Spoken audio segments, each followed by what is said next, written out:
So hello friend, आज हम देखेंगे रेशो एनालिसिस का प्रॉब्लम। कैसे रेशो एनालिसिस का क्वेश्चन जो कि हम सॉल्व करेंगे। तो चलिए आगे बढ़ते हैं। ये क्वेश्चन दिया गया है प्रॉफिट। तो क्वेश्चन में दिया गया the following summaries are profit and loss account the balance sheet of Rakesh company limited. Rakesh का है ये बैलेंस। तो चलिए हम क्वेश्चन को सॉल्व करते हैं।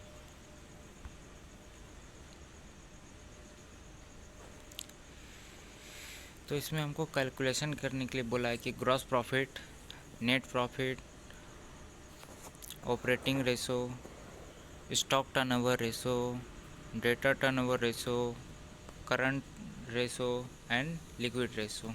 सो एक एक रेशो हम लेते जाएंगे और उसको कैलकुलेशन करते जाएंगे कैसे करते हैं। चलिए, पहला है ग्रॉस रेशो।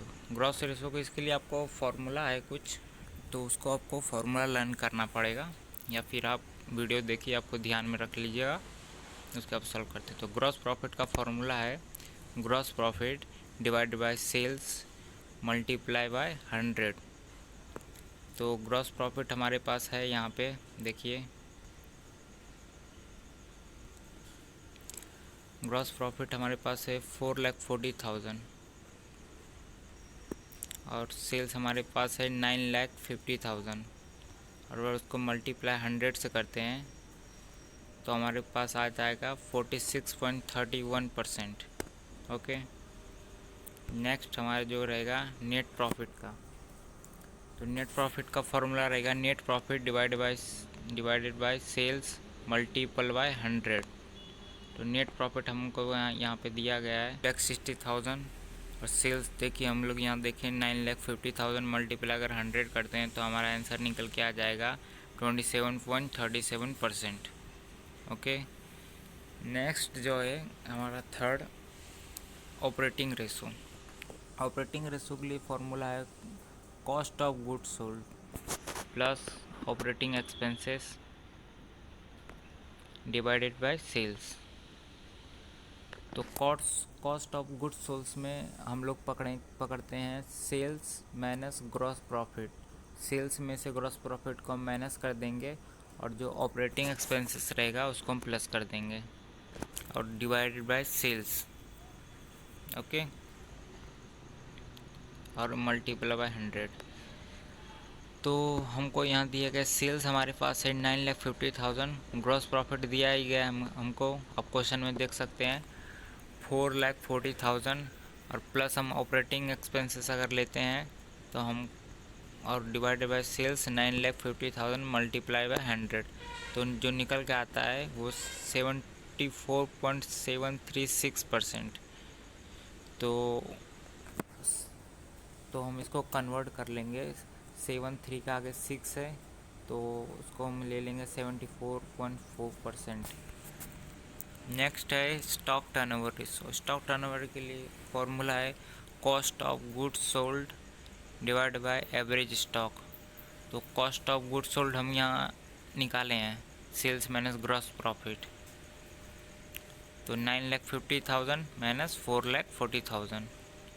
ओके, अब एवरेज स्टॉक में हम क्या लेंगे, अब एवरेज स्टॉक में हम ओपनिंग प्लस क्लोजिंग और डिवाइडेड बाय अगर हम उसको 2 करते हैं तो हमारा यहाँ कॉस्ट ऑफ गुड्स सोल्ड आ जाएगा 5,10,000 और एवरेज स्टॉक हमारा आ जाएगा 1,24,750। एवरेज स्टॉक आपको पता है, अभी हम आपको बताएं कि ओपनिंग प्लस क्लोजिंग और उसको डिवाइड बाय 2 करना है तो हमको निकल के आ जाएगा 1,24,750। नेक्स्ट और फिर उसका अगर हम निकालते हैं तो 4.088, इसको हम कन्वर्ट कर लेंगे 4.09 टाइम्स। नेक्स्ट हमारा है debtor turnover ratio. Debtor turnover ratio के लिए फॉर्मूला है credit sales divided by average debtor. Credit sales दिया गया है, सबसे ऊपर पे दिया गया है क्वेश्चन में 9,50,000। एवरेज डेटर दिया गया है, डेटर में एसेट साइड एसेट में 45,000। और हम इसको निकालते हैं तो हम आंसर यहाँ पे आ रहा है 21.11 टाइम्स। स्टॉक और डेटर को हर हमेशा हमको टाइम्स में लिखना रहेगा। नेक्स्ट है करंट रेशो। करंट रेशो का फॉर्मूला है current asset divided by current liability. Current asset में हम लोग क्या क्या पकड़ते हैं? करंट एसेट में हम लोग फिक्स एसेट को छोड़ के जितना भी एसेट बचता है उसको करंट एसेट बोलते हैं। जैसे कि इस प्रॉब्लम में दिया गया है current asset stock in trade plus debtor plus cash oblique bank plus bills receivable. और करंट लायबिलिटी में दो ही दिया गया है, current other current liability plus bills payable. Okay,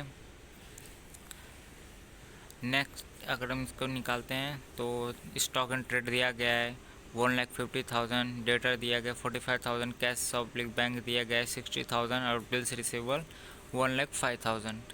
other current liability दिया गया है 90,000, बिल्स पेबल दिया गया है 40,000। तो टोटल हो जाता है 3,60,000 डिवाइडेड बाय 1,30,000। तो हमारा जो आंसर निकल के आएगा 2.77:1। ओके, नेक्स्ट हमारा आता है लिक्विड रेशो। लिक्विड रेशो को आप क्विक रेशो भी बोल सकते हैं। एग्ज़ाम में ऐसा भी आ सकता है लिक्विड रेशो या फिर क्विक रेशो, दोनों का मतलब एक ही होता है। दोनों को हम एक ही जैसे सॉल्व कर सकते हैं एक ही फार्मूले से। तो लिक्विड रेशो का फार्मूला है current asset minus inventory divided by current liability minus bank overdraft. तो करंट एसेट तो हम लोग निकाले थे लास्ट वाले प्रॉब्लम में, कितना आया था 3,60,000। करंट एसेट में वही पकड़ना है, फिक्स एसेट को छोड़ के जितना भी बचा उसको हम करंट एसेट बोलते हैं। और माइनस इन्वेंटरी वो होता है क्लोजिंग स्टॉक।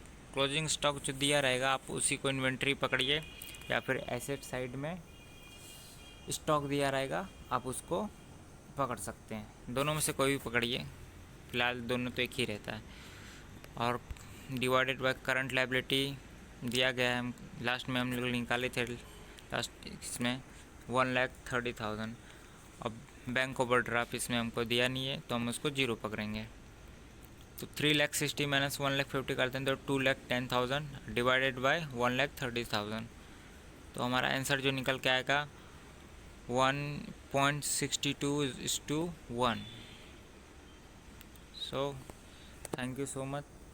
अगर आपको कोई क्वेरी हो, कोई क्वेश्चन हो तो आप क्वेश्चन पूछ सकते हैं इसके कमेंट बॉक्स में। I hope